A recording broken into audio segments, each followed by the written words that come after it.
बच्चों, आपका आपके अपने YouTube चैनल पर बहुत बहुत स्वागत है। आज हम आपके लिए वीडियो लेकर आए हैं जिसका नाम है अपवाह तंत्र।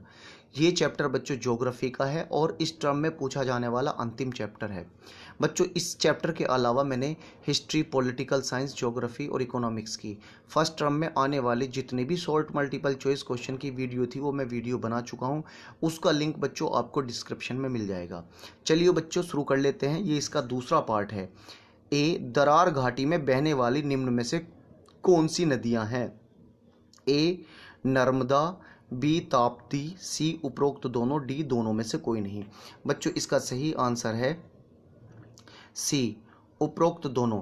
नर्मदा और ताप्ती नदी जो है दरार घाटी में बहने वाली प्रमुख नदियां हैं। भारतीय पठार की कौन सी नदियां अरब सागर की ओर बहती हैं? ए नर्मदा, बी ताप्ती, सी उपरोक्त दोनों, डी दोनों में से कोई नहीं। बच्चों, सही आंसर है इसका सी उपरोक्त दोनों। बच्चों, दक्षिण भारत की या भारतीय पठार की ये दोनों की दोनों नदियां अरब सागर में गिरती हैं। अगला क्वेश्चन है बच्चों, प्रायद्वीपीय भारत की कौन सी नदी बंगाल की खाड़ी में गिरने वाली है? ए महानदी, बी गोदावरी, सी कृष्णा और कावेरी, डी उपरोक्त तीनों। बच्चों इसका सही आंसर है डी उपरोक्त तीनों। अगला क्वेश्चन है, किस नदी को तिब्बत में सांगपो कहा जाता है? ए ब्रह्मपुत्र को, बी गंगा नदी को, सी यमुना को, डी सतलुज को। बच्चों, इसका सही आंसर है ए ब्रह्मपुत्र नदी को। बच्चों, ब्रह्मपुत्र नदी को तिब्बत में सांगपो के नाम से जाना जाता है। अगला क्वेश्चन है बच्चों, किस नदी को दक्षिण की गंगा कहा जाता है?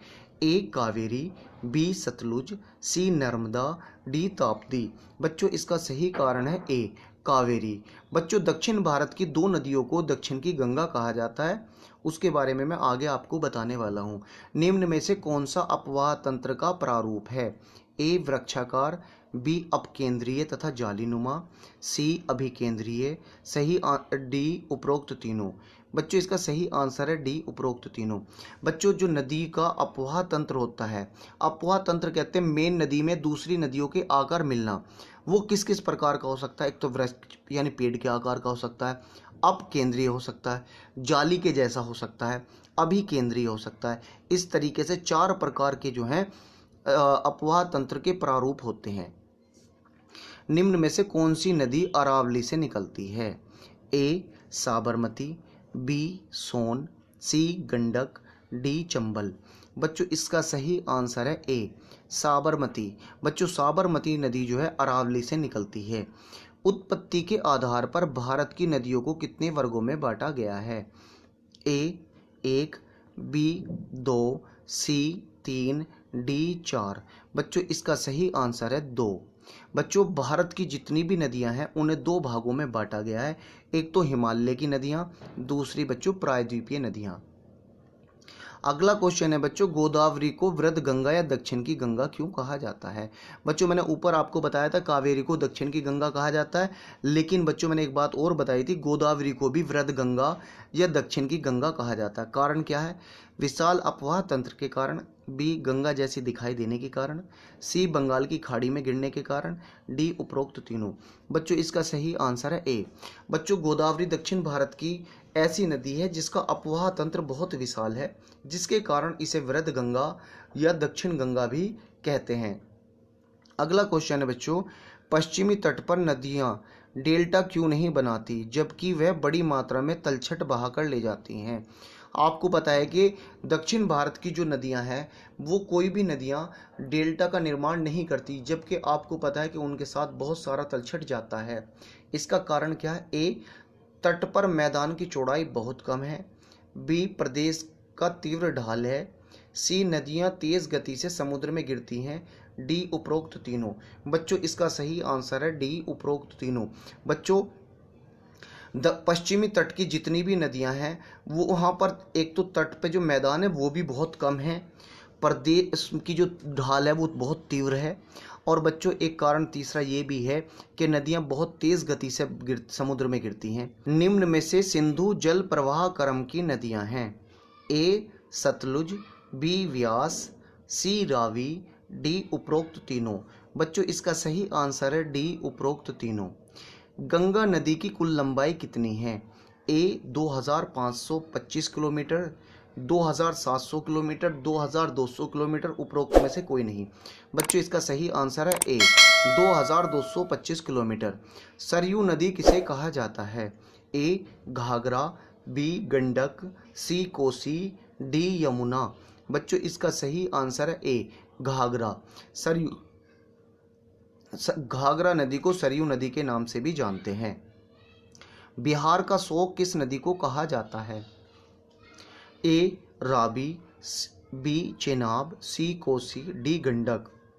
बच्चों इसका सही आंसर है सी कोसी। बच्चों मैंने बंगाल का शोक के बारे में बताया था, दामोदर नदी। और बच्चों शोक किस लिए कहा जाता है? क्योंकि अक्सर इनमें बाढ़ आती है जिसमें जान माल की बहुत ज़्यादा क्षति होती है, इसके कारण इन्हें जो है शोक के नाम से जानते हैं। जैसा बंगाल का शोक, बिहार का शोक, शोक कहते हैं दुख को। तिब्बत में ब्रह्मपुत्र नदी को क्या कहा जाता है? ए सांगपो, बी कोसी, सी गंडक, डी चंबल। बच्चों सही आंसर है ए सांगपो।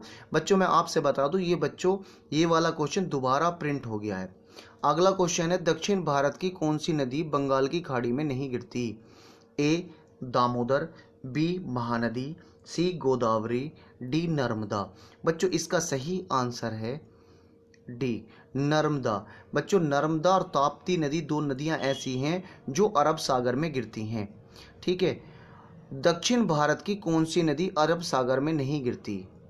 ए नर्मदा, बी कृष्णा, सी ताप्ती, डी उपरोक्त में से कोई नहीं। बच्चों इसका सही आंसर है बी कृष्णा। कृष्णा नदी बच्चों अरब सागर में नहीं गिरती। सतलुज नदी का उद्गम स्थल कहाँ है? यानी कि जहाँ से सतलुज नदी निकली है। ए मानसरोवर झील, बी कैलाश पर्वत, सी रोहतांग दर्रा, डी उपरोक्त में से कोई नहीं। बच्चों इसका सही आंसर है बी कैलाश पर्वत। व्यास नदी का उद्गम स्थल कहाँ है? ए मानसरोवर झील के पास, बी कैलाश पर्वत के पास झील से, सी रोहतांग दर्रे के पास व्यास कुंड से, डी उपरोक्त में से कोई नहीं। बच्चों इसका सही आंसर है सी व्यास नदी का जो उद्गम स्थल है वो बच्चों रोहतांग दर्रे के पास जो व्यास कुंड है वहाँ से है। अगला क्वेश्चन है बच्चों, कौन सी नदी चंबा के निकट धौलाधार पर्वत श्रेणी से निकलती है? ए रावी, बी चेनाब, सी यमुना, डी गंगा। बच्चों इसका सही आंसर है ए रावी। जो रावी नदी है वो चंबा के निकट धौलाधार पर्वत श्रेणी से निकलती है। बच्चों आपको जैसा मैंने वीडियो के शुरू में ही बताया था कि सारी की सारी वीडियो आपको डिस्क्रिप्शन में मिल जाएंगी जो हिस्ट्री, पॉलिटिकल साइंस, ज्योग्राफी से संबंधित होंगी। बच्चों अगर आपको हमारा वीडियो या हमारा काम अच्छा लगे तो हमारी वीडियो को लाइक शेयर ज़रूर कीजिएगा।